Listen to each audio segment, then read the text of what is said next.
Hello students, आज की class में आपका स्वागत है। शुरू करते हैं आज की क्लास को।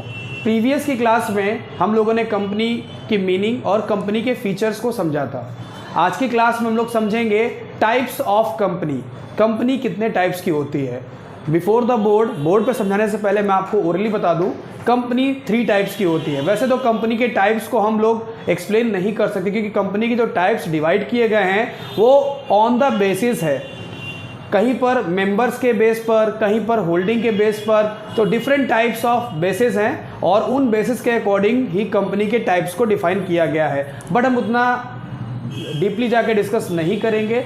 हम लोग यहाँ पर आपको आपके सिलेबस के अकॉर्डिंग बताएंगे। टाइप्स ऑफ कंपनी हमारे यहाँ बेसिकली 3 टाइप्स की कंपनी होती है, 1 person company, private company and public company. तो आइए देखते हैं तीनों कंपनियाँ क्या हैं। फर्स्ट है हमारी 1 पर्सन कंपनी। 1 पर्सन कंपनी वो कंपनी होती है जो मेनली जहाँ पर एक इंडिया का सिटीज़न ही उसमें मेंबर बन सकता है। 1 पर्सन कंपनी के अंदर यानी 1 कंपनी को शुरू करने के लिए हमें इंडिया का सिटीज़न होना रिक्वायर्ड है। सेकेंड, वो इंडिया में रहता हो तभी वो 1 पर्सन कंपनी को स्टार्ट कर सकता है, क्योंकि 1 पर्सन कंपनी के अंदर पूरा का पूरा इन्वेस्टमेंट उस सिंगल मेंबर का होता है, सिंगल पर्सन का होता है। सेकेंड है not charitable purpose. 1 person company को क्यों बनाया जाता है? 1 पर्सन कंपनी को बनाने का मेन मोटिव होता है प्रॉफिट अर्निंग, यानी प्रॉफिट को जनरेट करने के लिए ही 1 पर्सन कंपनी आती है। तो इसका चैरिटी करने का कोई मोटिव नहीं होता है। नेक्स्ट है 1 पर्सन कंपनी में मैक्सिमम कितनी कैपिटल हम रख सकते हैं? तो 50 लाख की पेड अप कैपिटल हम रख सकते हैं 1 पर्सन कंपनी के अंदर। नेक्स्ट है 1 पर्सन कंपनी में जो उसका 3 ईयर का एवरेज एनुअल टर्नओवर होता है वो 2 करोड़ से ज़्यादा नहीं होना चाहिए। 2 करोड़ से ज़्यादा का 3 ईयर का एवरेज एनुअल टर्नओवर नहीं होना चाहिए। और लास्ट है 1 कंपनी के अंदर हम कितने बोर्ड ऑफ डायरेक्टर रख सकते हैं? तो मिनिमम 1 डायरेक्टर रख सकते हैं और मैक्सिमम 15 डायरेक्टर रख सकते हैं। आइए आगे देखते हैं प्राइवेट कंपनी के बारे में। प्राइवेट कंपनी वो कंपनी होती है जिसके अंदर पे शेयर्स को ट्रांसफ़र करने को से रिलेटेड कुछ रिस्ट्रिक्शन होते हैं, क्योंकि प्राइवेट कंपनी के अंदर मैक्सिमम मेंबर्स की लिमिट सेट होती है, उससे ऊपर जाके हम मेंबर नहीं बना सकते। इसीलिए प्राइवेट कंपनी के अंदर शेयर की ट्रांसफरेबिलिटी पर बहुत सारे रिस्ट्रिक्शन होते हैं जिन्हें हम फॉलो करके ही शेयर को ट्रांसफ़र कर सकते हैं। सेकेंड, प्राइवेट कंपनी के अंदर हम मिनिमम 2 शेयर होल्डर रख सकते हैं और मैक्सिमम 200 मेंबर में हम उनके एम्प्लॉयज़ को काउंट नहीं करेंगे, ये चीज़ ध्यान रखिएगा। एम्प्लॉयज़ को हटा करके 200 मेंबर जो हमारे बनेंगे उन्हें ही हम शेयर होल्डर की तरीके ट्रीट करेंगे, यानी एक प्राइवेट कंपनी 200 मेंबर्स रख सकती है। थर्ड है प्राइवेट कंपनी पब्लिक को अपने शेयर्स को सब्सक्राइब करने के लिए इनविटेशन नहीं दे सकती है। उसके ऊपर पूरी तरीके से प्रोहिबिशन लगाया गया है, यानी पूरी तरीके से मना है। प्राइवेट कंपनी अपनी किसी भी तरह की सिक्योरिटी को पब्लिक को नहीं दे सकती। लास्ट का एक 1 before maximum capital. Private company के अंदर मैक्सिमम 50 लाख रुपीस की कैपिटल हम रख सकते हैं। लास्ट है मिनिमम डायरेक्टर लिमिट, यानी प्राइवेट कंपनी के अंदर हम कितने डायरेक्टर रख सकते हैं? प्राइवेट कंपनी के अंदर हम 2 डायरेक्टर, मिनिमम 2 और मैक्सिमम 15, यानी इसी के बीच में हम डायरेक्टर रख सकते हैं। लास्ट है कंपनी, जो प्राइवेट कंपनी होती है वो अपने नाम के साथ लास्ट में जब कंपनी का नाम खत्म होता है उस जगह पे प्राइवेट लिमिटेड वर्ड को यूज करती है। तो ये थी हमारी प्राइवेट कंपनी। अब बात करते हैं पब्लिक कंपनी के बारे में। पब्लिक कंपनी वो कंपनी होती है जो प्राइवेट कंपनी या 1 पर्सन कंपनी नहीं होती। अब शुरू करते हैं इसके अंदर की चीज़। पब्लिक कंपनी शुरू करने के लिए हमारे पास मिनिमम 7 मेंबर होने चाहिए और मैक्सिमम कोई रिस्ट्रिक्शन नहीं है। आप पब्लिक कंपनी स्टार्ट करना चाहते हैं तो पब्लिक कंपनी स्टार्ट करने के लिए मिनिमम आपको 7 मेंबर और मैक्सिमम में कोई लिमिटेशन नहीं है, चाहे जितने शेयर होल्डर आप बना लीजिए। नेक्स्ट क्या है? डायरेक्टर। पब्लिक कंपनी में मिनिमम 3 डायरेक्टर और मैक्सिमम 15 डायरेक्टर हम रख सकते हैं। नेक्स्ट है पब्लिक कंपनी अपने नाम के साथ लिमिटेड वर्ड को यूज करती है, लिमिटेड LTD लिमिटेड वर्ड को यूज करती है और शॉर्ट में LTD भी हम इसे कह सकते हैं। नेक्स्ट है company can raise its capital.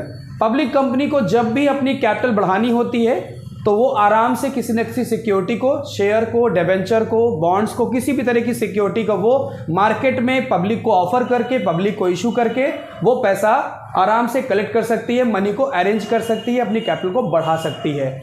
तो ये थी तीनों कंपनियों का एक्सप्लेनेशन। अब स्टूडेंट्स आप लोग चाहो तो इसका स्क्रीनशॉट ले लो।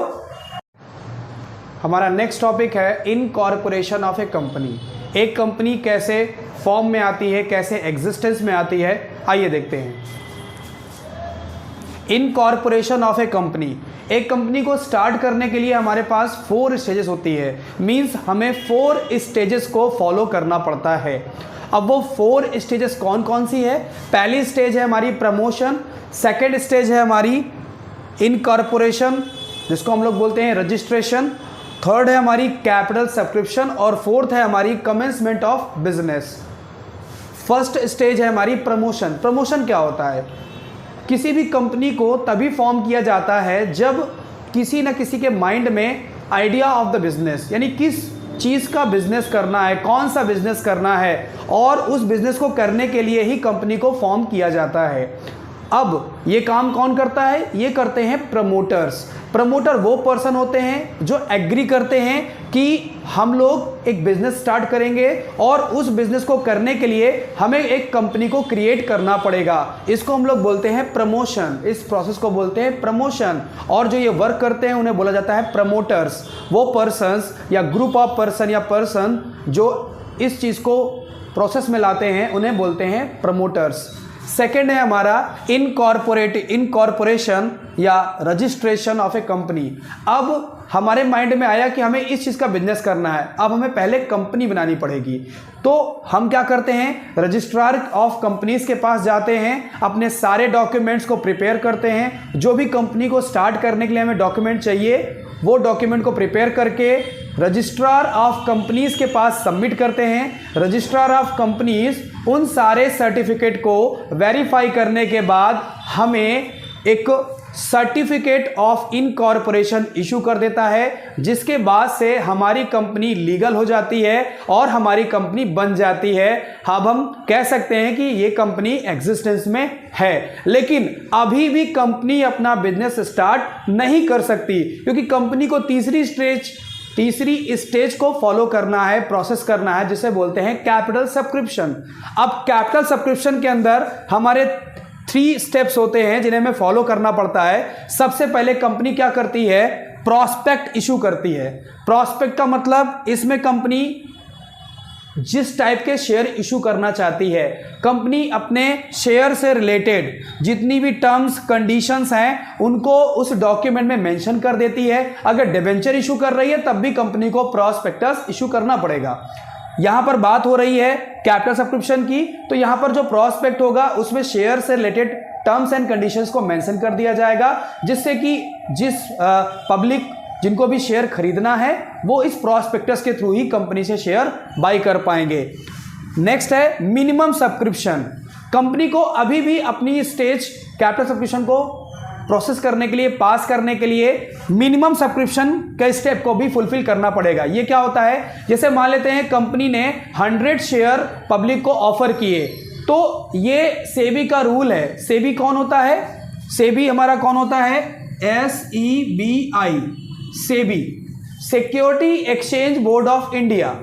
ये एक गवर्नमेंट की ऑथोराइज बॉडी है जिसको ये राइट दिए गए हैं कि भैया कंपनी पर कंट्रोल करो और कंपनी जो भी मार्केट में सिक्योरिटी लेकर के आती है उन सिक्योरिटीज को प्रॉपर अपनी परमिशन के साथ मार्केट में लाओ, जिससे कि इन्वेस्टर का जो इन्वेस्टमेंट है, जो बंदे पैसा लगाते हैं मार्केट में कंपनियों के ऊपर, उनका इंटरेस्ट बना रहे, उनका पैसा सेफ रहे।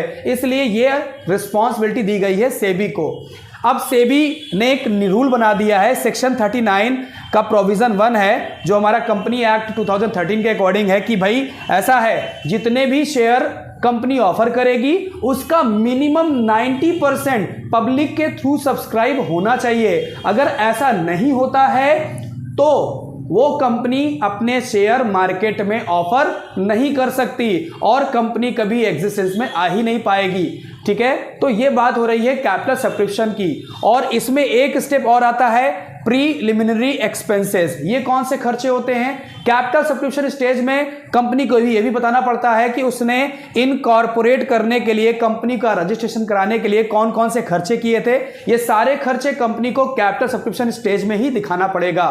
अब कंपनी जैसे ही अपनी कैपिटल सब्सक्रिप्शन स्टेज को फुलफिल कर लेती है, यानी कैपिटल अरेंज कर लेती है, कैपिटल को सब्सक्राइब करा लेती है शेयर्स के थ्रू, अब कंपनी को चौथे स्टेप की तरफ बढ़ना पड़ेगा, चौथी स्टेज की तरफ बढ़ना पड़ेगा, जिसे हम लोग बोलते हैं कमेंसमेंट ऑफ बिजनेस, यानी बिजनेस को स्टार्ट करना। अब कंपनी अपने प्रमोशन की स्टेज को फॉलो कर चुकी, इनकॉर्पोरेशन स्टेज को फॉलो कर चुकी, कैपिटल सब्सक्रिप्शन स्टेज को फॉलो कर सकी। ये सारी चीजें करने के बाद अब कंपनी क्या करेगी? वापस से रजिस्ट्रार ऑफ कंपनी के पास जाएगी और अपने बिजनेस को स्टार्ट करने के लिए certificate of commencement of business का सर्टिफिकेट मांगेगी। और जब रजिस्ट्रार ऑफ कंपनीज को लगेगा कि हाँ सारे स्टेजेस फॉलो हो चुके हैं, अब कंपनी को बिजनेस स्टार्ट करने का सर्टिफिकेट दे दिया जाएगा और उसके बाद से कंपनी अपना बिजनेस स्टार्ट कर सकेगी। तो फ्रेंड्स, ये आज का हमारा टॉपिक है। आप लोग पहले स्क्रीनशॉट ले लीजिए, स्क्रीनशॉट ले लीजिए ताकि आपके नोट्स प्रिपेयर होते रहें और मैं कोशिश करता रहूँगा कि आपके लिए प्रॉपर एक सीक्वेंस में कंपनी से रिलेटेड वीडियोस आते रहें। तो मेरे चैनल के साथ आप लोग बने रहिए और सब्सक्राइब कर लीजिए। और अगर कोई प्रॉब्लम होती है तो इंस्टाग्राम पर आप मुझे फॉलो भी कर सकते हैं मेरी एपेक्स कॉमर्स क्लासेस के नाम से। वहाँ पर आप मुझसे चैट करके अगर आपकी अकाउंट से रिलेटेड कोई क्वेरी है, कोई प्रॉब्लम है, तो वहाँ पर आप मुझे सोल्यूशन भी पा सकते हैं। आज के टॉपिक को हम खत्म करते हैं, मिलते हैं नेक्स्ट टॉपिक में। तो अगर वीडियो अच्छा लगा हो तो लाइक करिएगा एंड सब्सक्राइब करिएगा। Thank you.